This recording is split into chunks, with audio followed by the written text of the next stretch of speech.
peace and freedom alive. The story never ends, the story always will continue. Throughout generations, importance of life, importance of meaning, importance of balance, importance of freedom. So ladies and gentlemen, I think we are ready.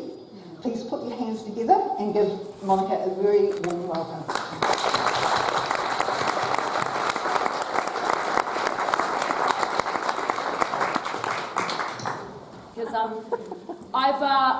I've been in New Zealand for like 5.5 weeks, and this is event number 28.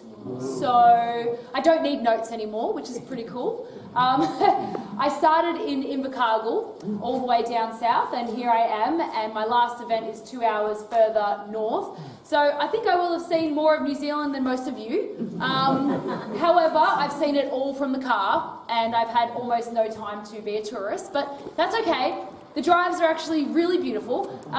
But one thing that's disappointed me about New Zealand is that global warming has not been here, and it's been a really cold summer, and that's been annoying for me. but you know, maybe next year I hope you have a better summer. But anyway, I do these events because for many reasons, but New Zealand and Australia are like cousins, you know. We go through really similar things at different times. And we have really similar cultures as well. I have noticed, though, New Zealand is a lot more classy than Australia. Don't tell them.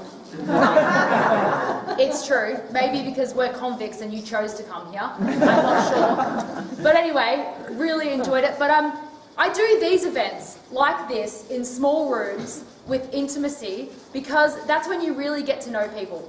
You know, I'm staying at someone's house tonight, Ian's house, and you know, I had dinner with some people tonight, even though I was completely distracted, and I'm sorry because I've just launched something in Australia. Anyway, but you know, when I get to meet people intimately like this, it really inspires me.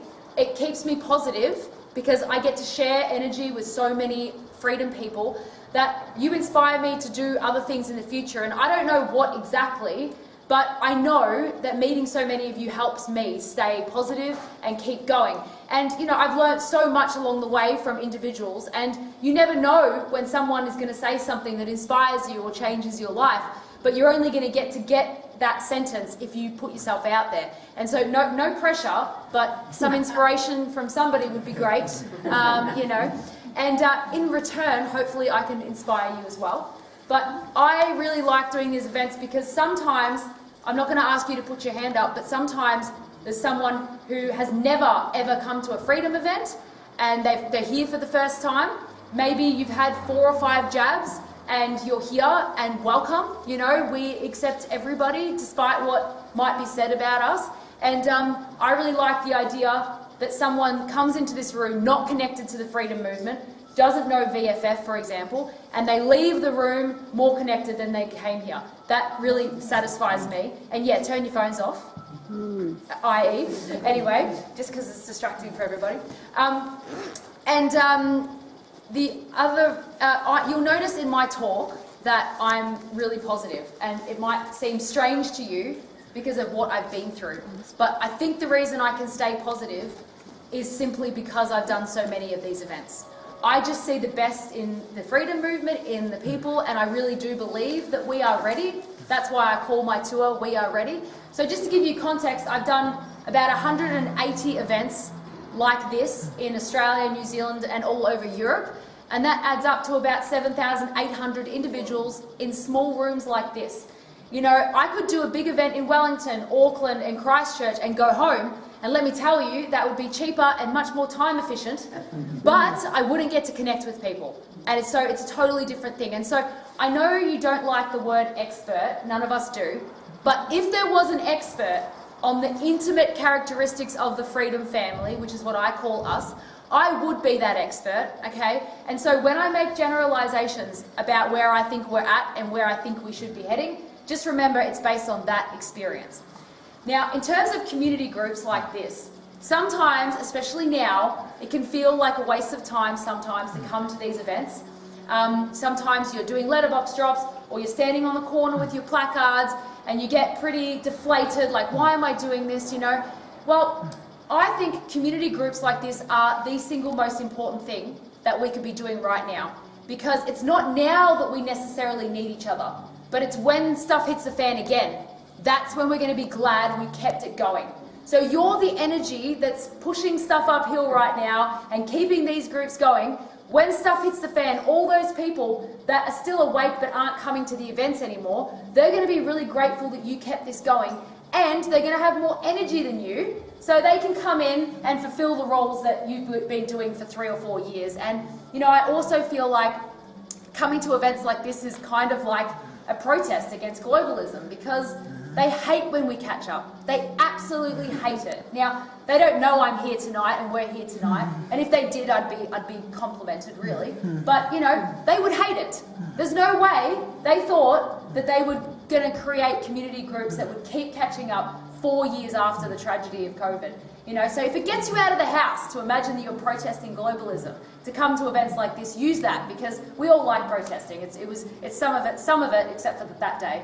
Some of it was like the best time of our lives anyway. Now, one more thing before I actually start my talk, which you think I have started, but I haven't, is, you know, I find that freedom people are really fast when they first meet each other to go straight down the rabbit holes together, politically and all that sort of stuff. We forget to talk about the mundane things like, what do you do for work? What are your hobbies? How can we support each other economically, you know? If there's a mechanic in the room, we should all be taking our cars to that mechanic. Is there a mechanic in the room? Oh, come on. Does someone have a son who's a mechanic? Yes. All right, stand up for a second. Just 2 seconds. Well, he's not registered mechanic, but he's Well, very handy. Cash? Does he take cash? Stand up, stand up. Yeah, come and talk to this lady. We don't care about licenses. Have you met us? You know, no license, the better, actually. Anyway, we should be having those conversations because we should be paying cash to each other for obvious reasons, and we should be supporting each other, not just freedom-minded wise and emotionally, but also physically, and that's going to make us much stronger. Obviously, you should know where the eggs are and where the milk is and whether, you know, you guys know that. Just remember to have those conversations, okay? Now, in my talk, it's sectioned into 3 main sections. The first part is I'm going to tell you properly who I am. I know you got an introduction, but there's a bit more context around that. I'm going to tell you that. Then we're going to break, actually. Well, I'm going to talk for like half an hour, then my mum's going to talk for 15 minutes, and then I'm going to talk for another half an hour after that. And I'm pretty sure we can keep your attention after 28 events. So far, it's been good, so just bear with us. Anyway, so the second part, I'm going to talk about what I think we should be focusing on now and how we can prepare for what's next, in my opinion. And the last part is I'm going to talk about generalisations about the Freedom family, because I've met so many of you individually, so I want to leave you with that. So who am I? Now, how many of you actually think you know my entire story? Wow. Not the entire story. Well, I guess that was the wrong, you know, okay. Well, my dad's not here to put his hand up. He always puts his hand up.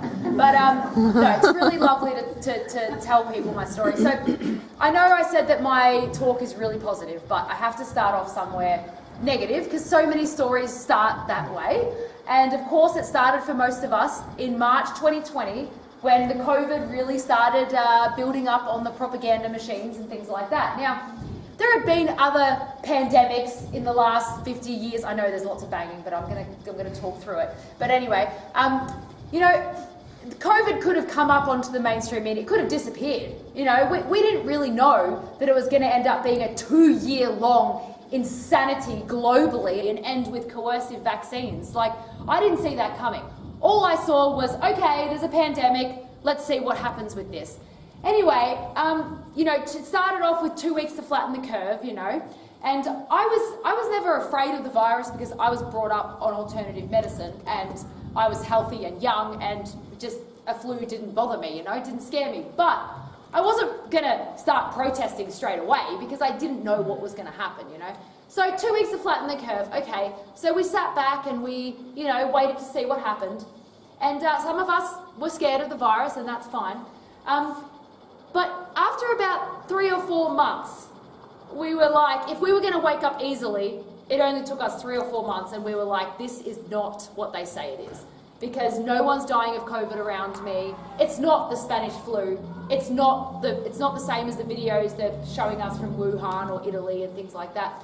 And what I've noticed about most of us is before COVID, we were actually law-abiding citizens. Most of us, weren't we? We dotted our I's, we crossed our T's, we signed things that we didn't really know about. We were just living our lives. We were just happy to just have our family and do the sports and do the whatever. It was fine. But COVID created something within us. They actually created rebels, and now they have to deal with us, which is quite funny. But anyway, 4 months later, I was sitting there and I was like, this doesn't make any sense.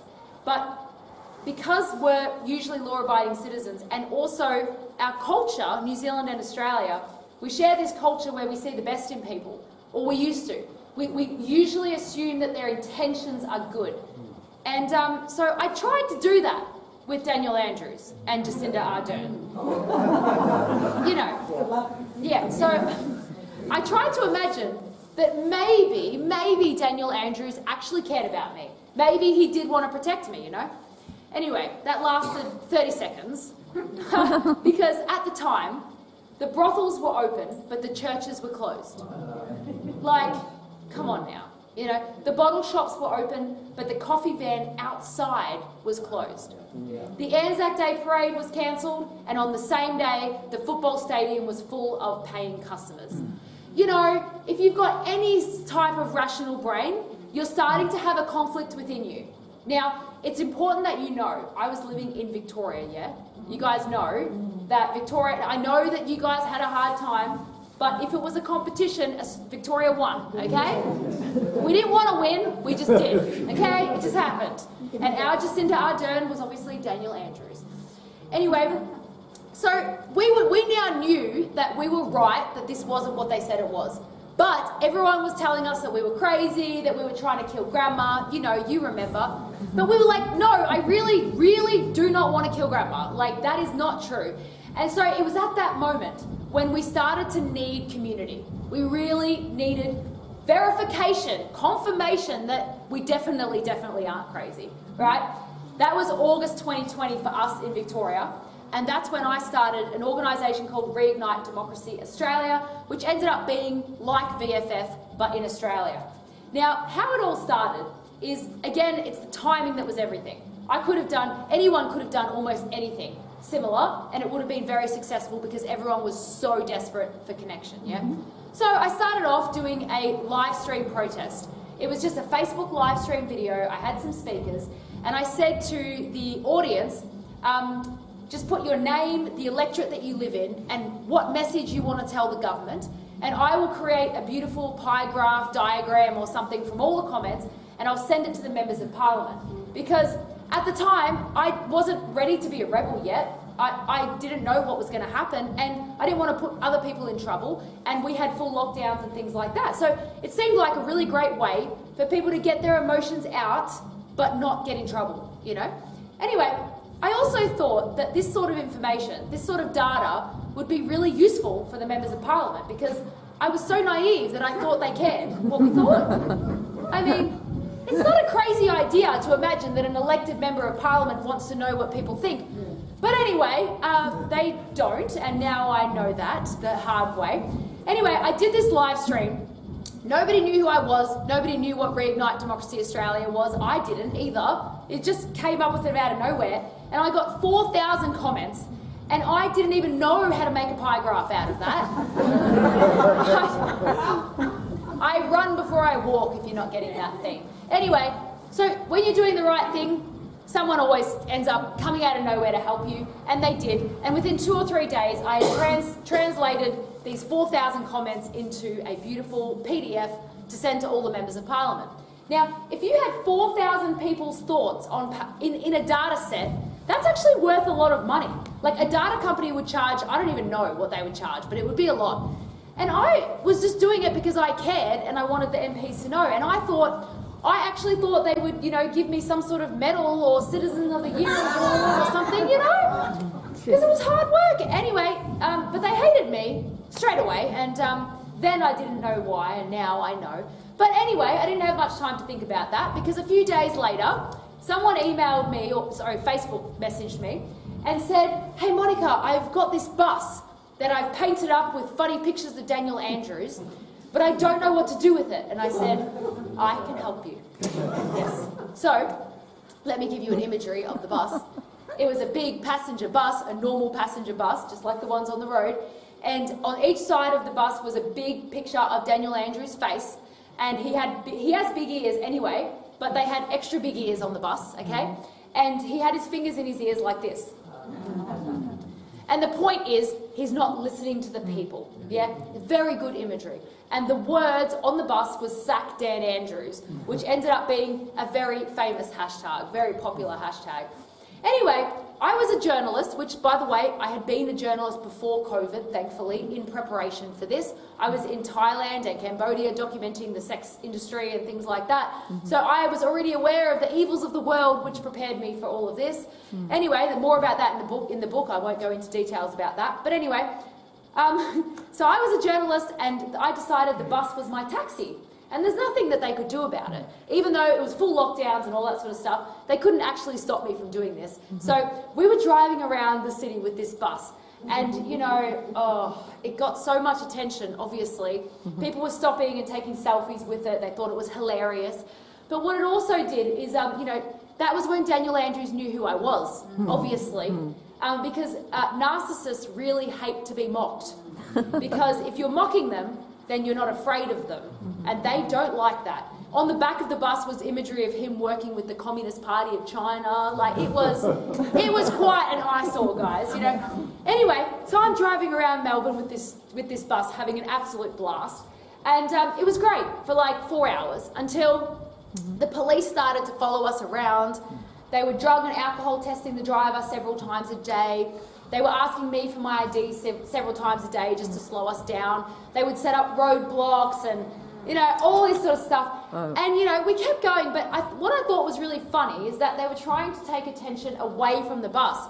But then when 3 police cars are following a bus with sirens on, it does nothing but bring attention to the bus. Anyway, hilarious. So we had 4 glorious days with the bus, that's it. Because on the last day, there was the first big actual protest in Victoria. It was at the start of September. This is when we were no longer scared. We were like, yep, we're ready to go out now, kind of thing. And actually, those protest times were the best protests because the counter-protesters were at home scared of the virus.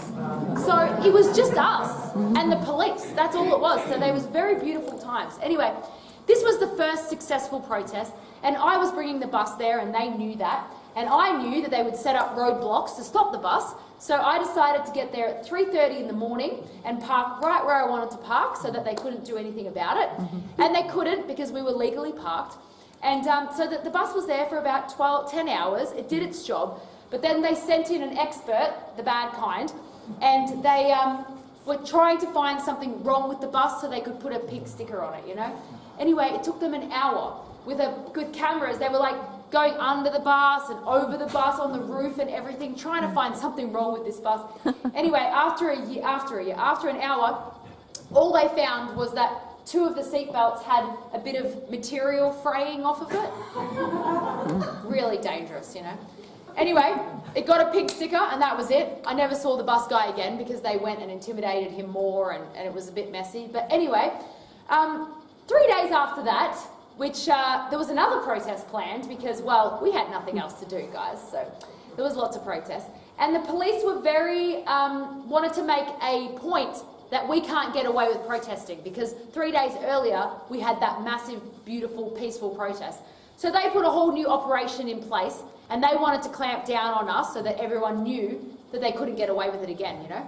So they had a whole barrier around the park. They stopped the trains, you know, all that sort of stuff.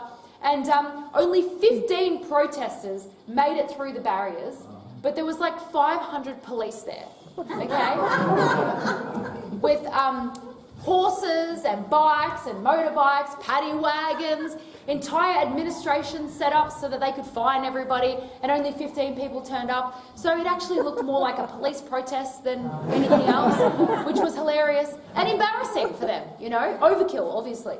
Anyway, I turned up to that protest as a journalist, which I was, and I had a paid film guy with me on the books, a proper, like, professional, not a volunteer, and I had my paperwork to say I was allowed to be there, which is embarrassing because, well, I wouldn't sign anything stupid like that now, but, you know, we were all figuring out our line in the sand, right? It's still September.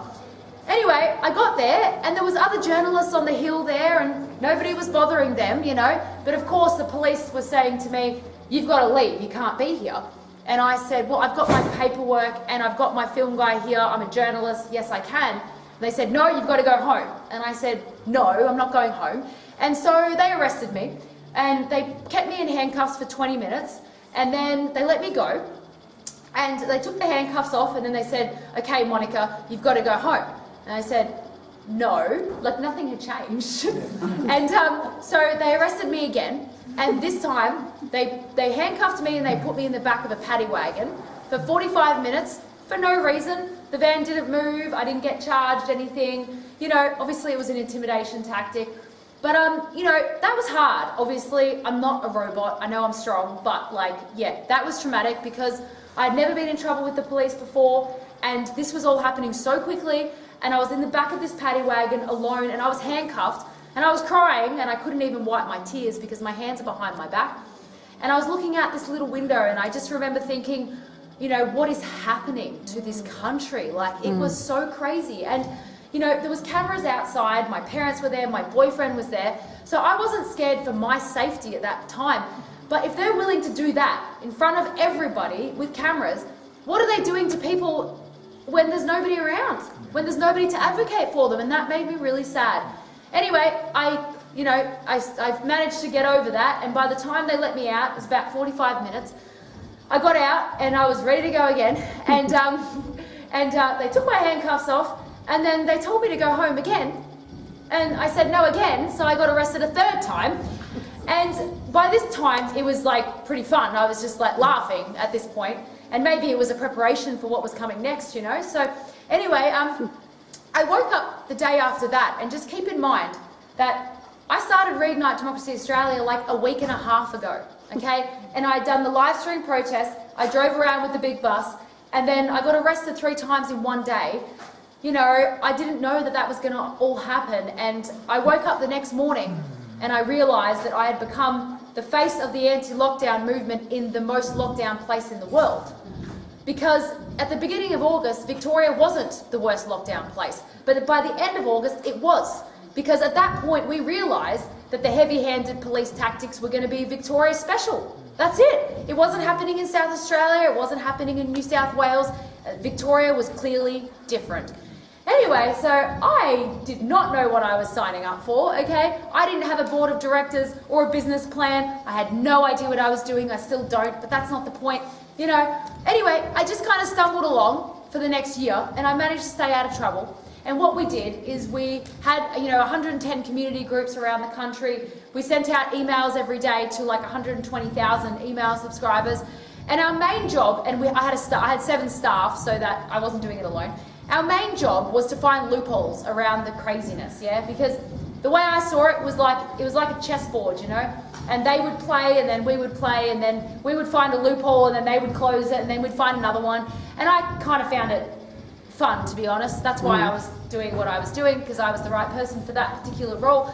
But anyway, I was staying out of trouble because I would find loopholes around the wording of things. So I would promote every single protest, okay? But in the caption, I would say, "I am going to report on this protest."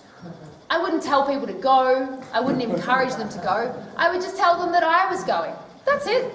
Anyway, they couldn't get me in trouble for that. Anyway, August 2021 came along, and let's just go back to that for a second. That was the worst time for all of us, I think, because mandates were about to come out in August, start of September maybe. So the fear was ramping up, the lockdowns were coming back, yeah? And this was the height of the pushback against the government in Victoria for the entire COVID period, okay? And that's when everything all went down. You know, there was an emergency lockdown at the start of August, 7 days. You know, there is no such thing as an emergency lockdown, but whatever, they like to use funny names to make things scary. Anyway, after the 7 days, there was a extension to the emergency lockdown, and for some reason, I can't tell you why, but for some reason that was my line in the sand, and I was just like done with it all, and I didn't care what they did to me, and I don't know why that happened, but it did. So I put up a poster of a protest, but this time I said, I am going, full stop, so should you, right? Nothing about reporting. And it was the so should you that got me in trouble, yeah, because I was actually encouraging people to go. Now, it was around this time that the government was working overdrive to try to silence people like me. There was many other people speaking out online, and what happened to them is they would get arrested and charged with something called incitement, and then what I noticed is that they would disappear from the internet. Now, they weren't dying, don't worry, they weren't getting killed, it's not that dramatic, but they were obviously getting silenced. I didn't know how, I didn't know what was on the bail conditions, but I knew they either got threatened really badly or they got bail conditions that shut them up.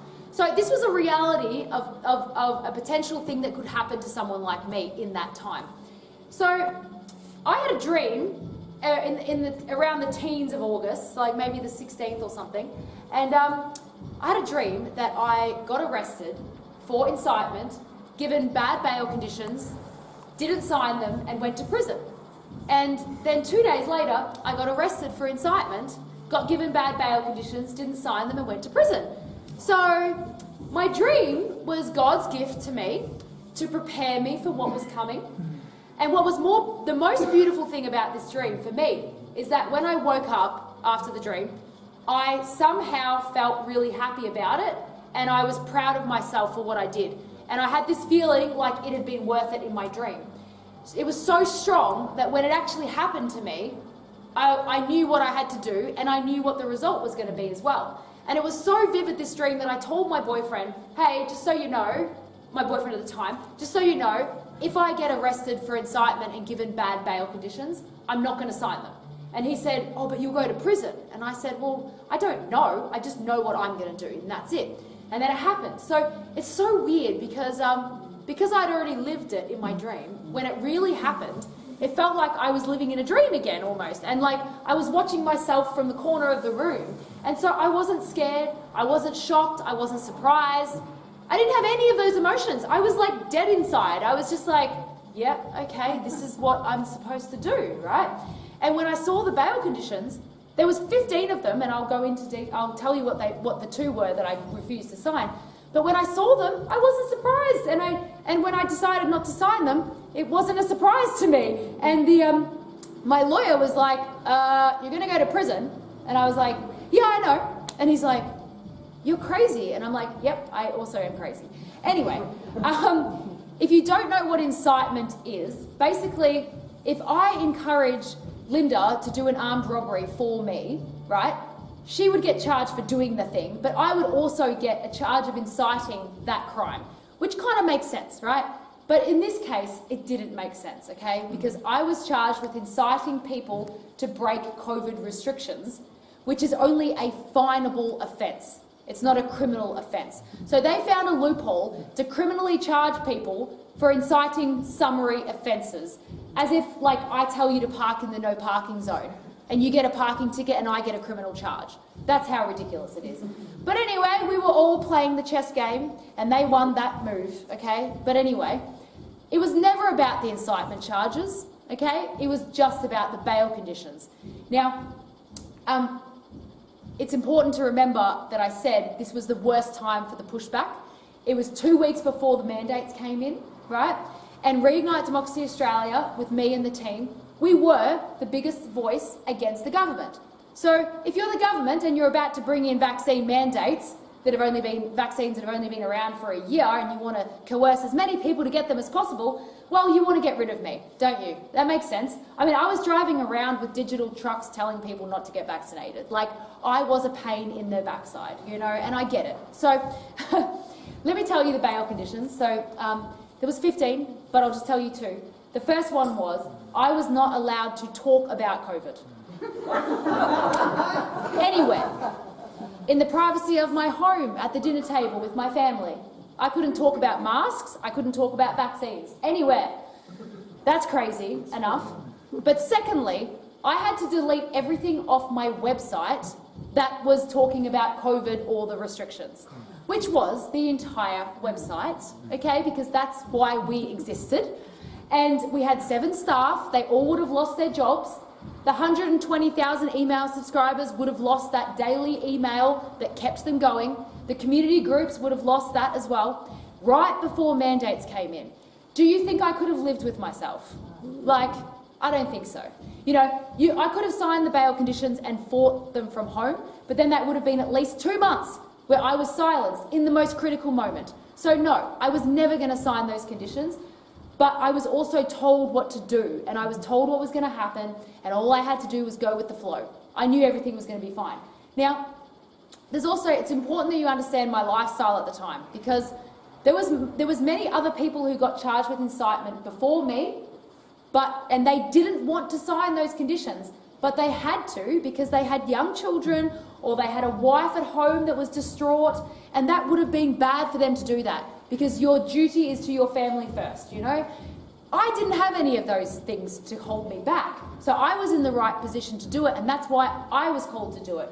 Now, you wouldn't know this about me, but, you know, my entire family is as crazy as I am. They all supported me, okay? We were all awake from the very beginning, right? I've got 4 older siblings, I've got 15 nieces and nephews, a lot of them are over the age of 15, you know, and they're all awake just like me from the very beginning. I didn't lose any friends, I didn't lose any family, I didn't have any of those problems. I'm a Catholic, but I'm a Latin Mass Catholic, which we are independent of Rome and the government. So our church is a rebel Catholic church. We were having weddings in the forests.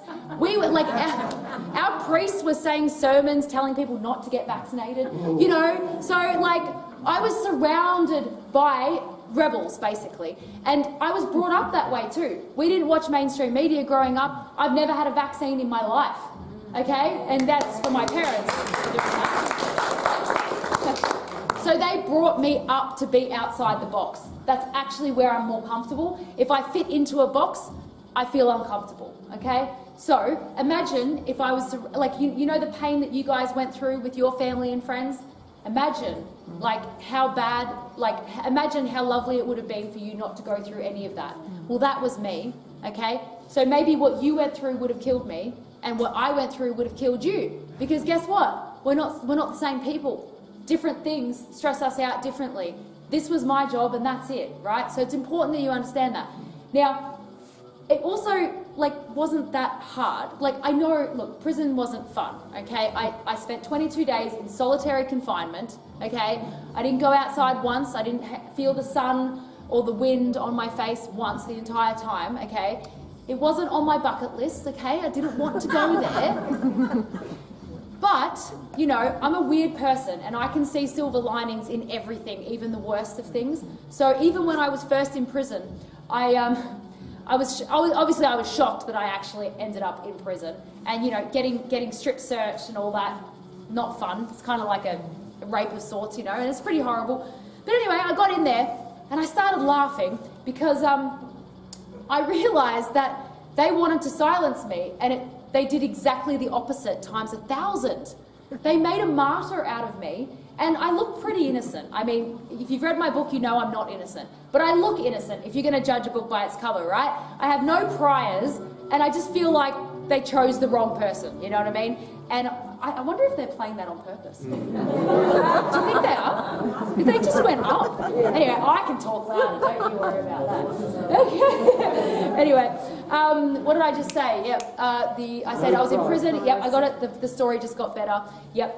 I found that really funny, and I probably spent at least 5 minutes a day laughing about that, because there's no way they expected me to say no to those bail conditions. They didn't know that I had faith on my side, that I had my family on my side, etc. There's a few other silver linings, and that is that I had started writing a book before I went into prison, but I could never find the time to finish it because it was so crazy on the outside.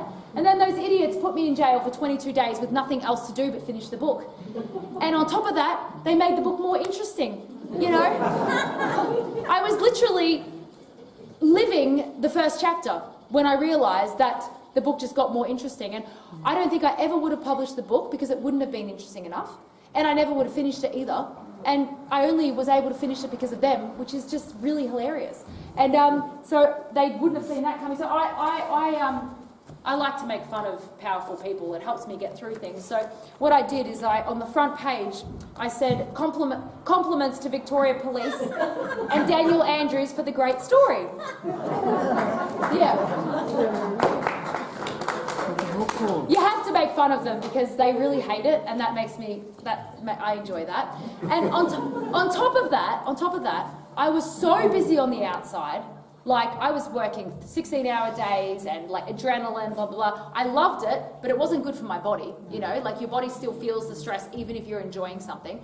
Anyway, I really needed that rest, you know? 22 days with no social media, no responsibilities, and God knew the only way I was going to slow down is if I was in prison. So he put me there to rejuvenate me so that I could come out and keep fighting, you know?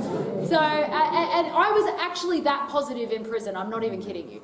And it's also the fact that when my parents first called me in prison, you know, what would you be like if your 31-year-old daughter was in prison? You'd probably be like, are you okay? Are you eating well? You know, like, are you safe? You know, not my parents, no. They were like, you did the right thing. Do not sign those bail conditions, whatever you do. And I'm like, do you even want me to come home? And they're like, well, not if you have to sign those bail conditions, no.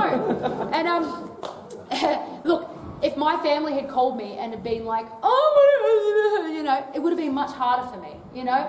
They knew my only job was to stay positive. So they protected me from all the bad stuff that was happening on the outside. They ran my organisation. They drove around and met with community groups all over the country. So this is the kind of support that I had behind me. Now, my world was actually falling apart while I was in prison, but my family hid it from me because when they came to search my house, they couldn't search my office and bedroom because we lived in a house barn that wasn't zoned residential, and so they weren't allowed to search it, and that really made me laugh again, but it really annoyed them. So they went to council and told on us, and so we had to move out of that house. And so, like, I had to move, and it was like a whole big mess when I came out, you know. My family had a huge fight, you know, all this sort of stuff. Anyway, they protected me from all of that so that I could stay positive.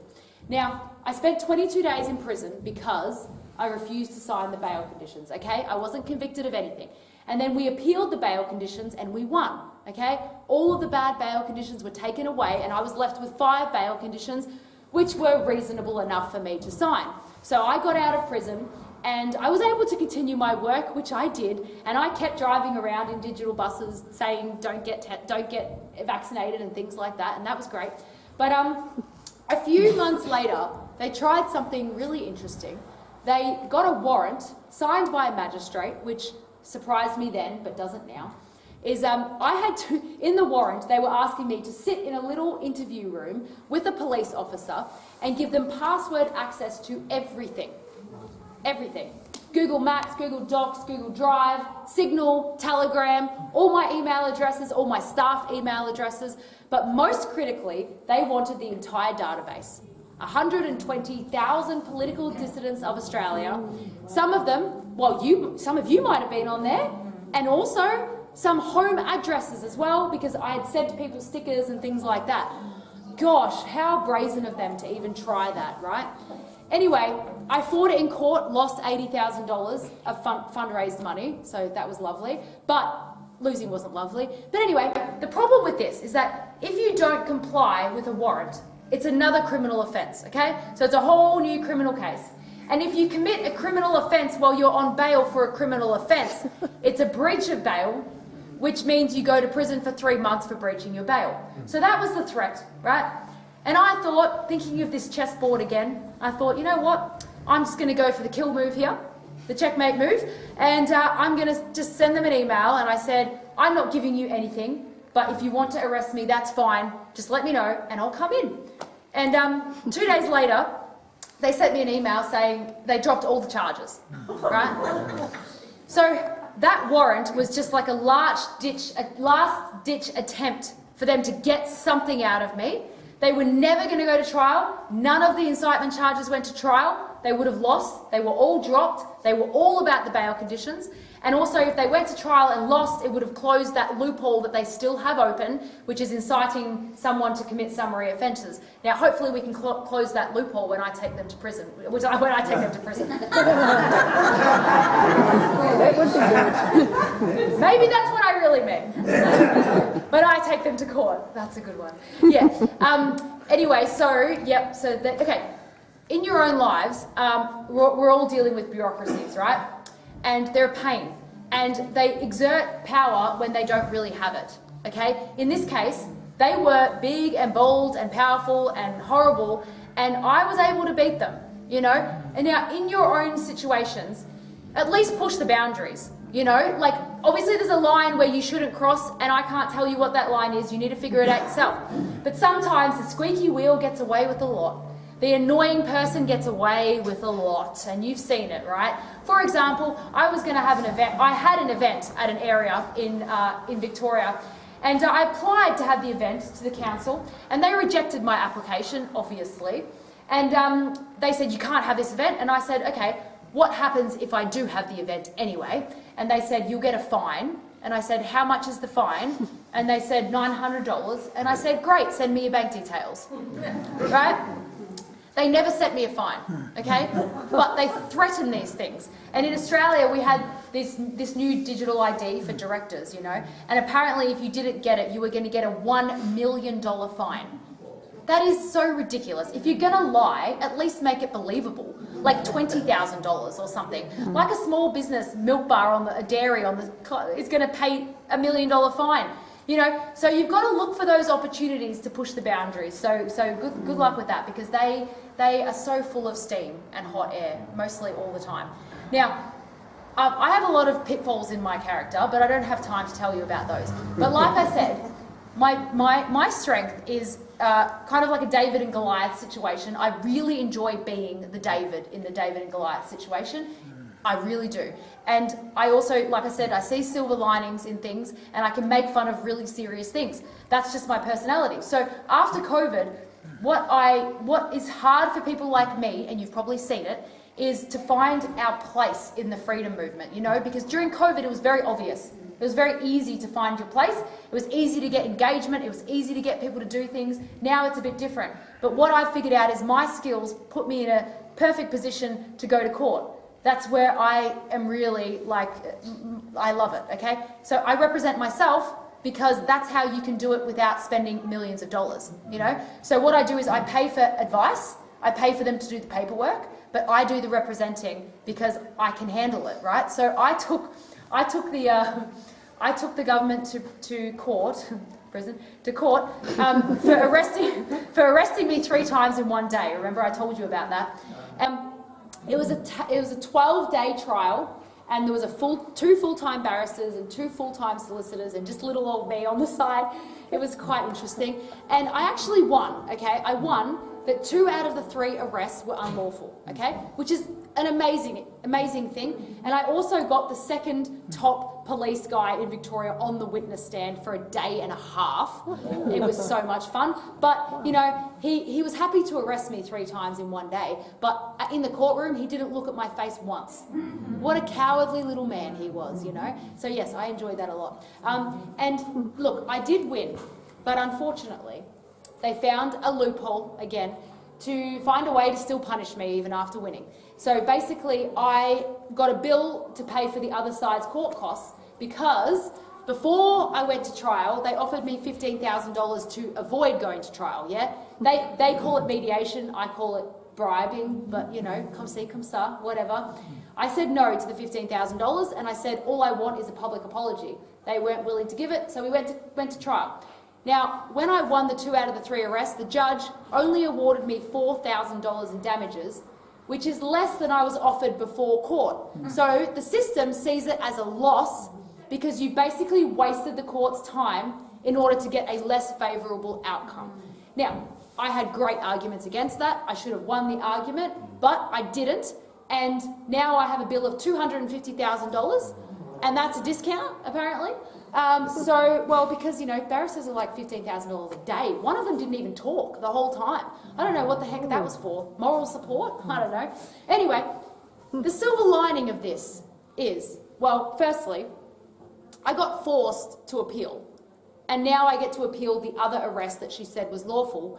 And that was the worst one. That was the one when I was in the paddy wagon for 45 minutes, handcuffed for no reason, with no charge.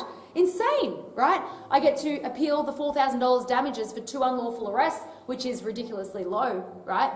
But what it's done is it's created sympathy for me from people that I never would have gotten sympathy from. So I had a news segment on a current affair, which is like a project or something show. It was like a 15-minute segment, and it was 99% positive. They all felt sorry for me, and that was my first experience with mainstream media like that. On top of that, a law student emailed me and told me that his professor had brought up my case and said how unfair it was in university. You know, so I was getting into all these new groups of people because of how badly she ruled on that particular thing. And the reason why it was really important to appeal is that I didn't want the lasting thought of that court case to be that if I have the guts to take the government to court and win my case, I'm still going to get punished somehow. So why bother? Why bother? And if your friend was telling you about the fact they had a rock-solid case, an unlosable case, they would say, yeah, but look what happened to Monica Smit. You know, what a terrible lasting memory. And I'm telling you, 80% of people forget that I won my case. All they remember is that I've got a $250,000 bill, right? Anyway, that appeal is coming up on the 23rd of March. So that's very soon. And I will definitely let you guys know about it. Oh, that actually reminds me, I forgot to do this. I know, I just have to pause for a second because there are probably some new people in the room, and I didn't want to ask you to put your hand up, but you might quietly want to put your email address down on here, and I can give a copy to Linda so that you get into the VFF thing, and that if there's any events in this area, you can obviously hear about it. So I'll put you on my list if you put your name on here, and I only send emails to New Zealand if it's about New Zealand or if it's super interesting. And the reason I thought about it is because I'm going to let you know how the appeal goes, and then I realised I hadn't passed it around. So just pass it around, and look, guys, if you don't want to put your email address down, just don't, okay? You're freedom people, do what you want, all right? And if you want the person next to you to think you're putting it down but you don't want to, just write really badly, and no one will ever email you, ever, all right? So that's coming up, and then what's coming up after that is sometimes I've wanted to get out of activism, you know, I've wanted to slow down a bit. So after that court case, I was going to slow down. If that judge had just said, everybody pay your own costs, Monica, you win 2 out of 3 arrests, I would have been fine with that. I would have walked away. But she forced me to keep being an activist. And I'm like, okay, here we go again. Anyway, it wasn't my time yet to slow down, hey? Anyway, so something else happened recently that encourages me to keep going as well, is that I got a refund from the tax office, right? For no reason. Well, I'll tell you. So 3 years ago, my accountants made a mistake with RDA and they accidentally paid too much tax on something. And I am terrible at accounting and I figured it out. That is a miracle in itself. But you see, if the accountants had not made that mistake 3.5 years ago, that money would have been swallowed up by something. It would have been gone. But now it's kind of like new money. So I'm using that money to take them to court for prison. So it's just brilliant. I didn't have them. I really did not have the money. And it turns out that the prison, when I went to prison, was the time when Daniel Andrews called for the lockdowns with the most stupid statistics. Like, there was only 6 positive PCR tests, and he called an emergency lockdown. You know, I can't wait to get him on the stand to explain that, because I think I can. Imagine having Jacinda Ardern on the stand. Imagine. It would be glorious, right? But he probably will fake another stroke, like you said. He probably will have a stroke to avoid that. But anyway, that would still be a win. Now, so you're going to see me going through these things, okay? And you're going to see some struggles. And you know the new anti-free speech bill that went through in Australia recently. It is the worst anti-free speech legislation that the Western world has ever seen. I'm sure it's coming here soon. Enjoy. But anyway, I'm not scared of that because these idiots always overplay their hand. Always. always. They're going to come after the wrong people. It's going to create more problems for them. It's going to give attention to more people that need it. And I think it's going to work against them because they're so desperate now to shut everyone up that they're going too hard and they're surrounded by their own echo chamber that makes them think that they're going to get away with it. And I don't think they will. I think, this is my prediction, is that those hate speech laws, anti-hate, whatever, those speech laws are going to be used to try to silence Pauline Hanson and One Nation. I'm sure you guys have seen, never ever in history has a minor party polled only 2% under the major party in power. 2%. It's insane. Whether you like Pauline or not makes no difference. This is history making, okay? And they want to get rid of her. So if they declare One Nation a hate group, then she can go to prison for 15 years and all of her members can go to prison for 5 years, right? There aren't prisons big enough, but they will try. I think they will try, and if they do, they might have a revolution on their hands because people love Pauline. I've seen people want their babies to touch her. Yeah, it is really, I've never been around somebody with that sort of godlike celebrity status. I've never seen it before. So good luck for them if they try that. Now, the reason I talk about that as well is because I could land in Australia and get arrested for these bills because of this legislation. And now that you've met me and you've shared energy with me and you've heard my story, you know where I'm coming from with all of it. If I am in trouble again, don't feel sorry for me because that's a waste of your emotions. Share my story to try to wake up other people. Pray for me if that's what you do. And just know that I'm fine and I'm probably writing another book and having a relaxing time, you know. We're all meant to do different things. And, you know, I'll finish off this section by saying that, I just got to tell you one funny thing, just so you can understand my character a bit more, is I did get charged for conducting an illegal fundraiser, but it was just because I didn't fill out the paperwork to register the fundraiser, and I happened to be in solitary confinement when the fundraiser began. So my staff did it, and I was supposed to register it somehow, even though I couldn't even get a hairbrush in prison. But anyway, whatever. They charged me for that, and they gave me a $1,500 fine for conducting the illegal fundraiser. So you know what I did? I conducted a fundraiser to pay it off. Yep. But after I got to $1,500, I cut it off. It was just a joke, right? And then I registered the fundraiser, obviously, and they asked, what is the fundraiser for? And I said, to pay off your stupid fine.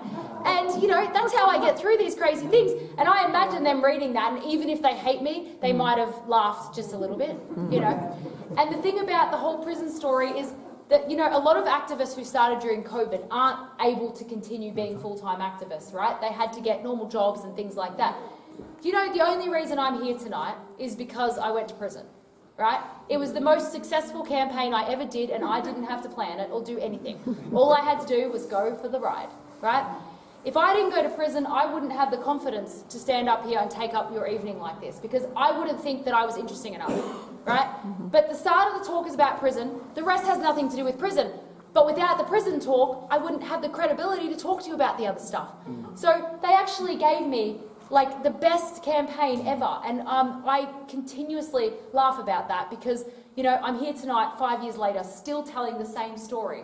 And I am obviously good at marketing myself, and I talk about it all the time so everybody knows about it. But the thing is, like I said before, I'm not more special than anybody here. It's just that my thing happened to be loud. That's my skill. But when you stand on the corner of the road with your placards that say "Toot for Freedom" or whatever else they say, I don't want to do that. I can't be bothered doing that. That's not my skill, you know what I mean? That's your skill. I don't want to do letterbox drops, but you do. You know, we're all supposed to do different things.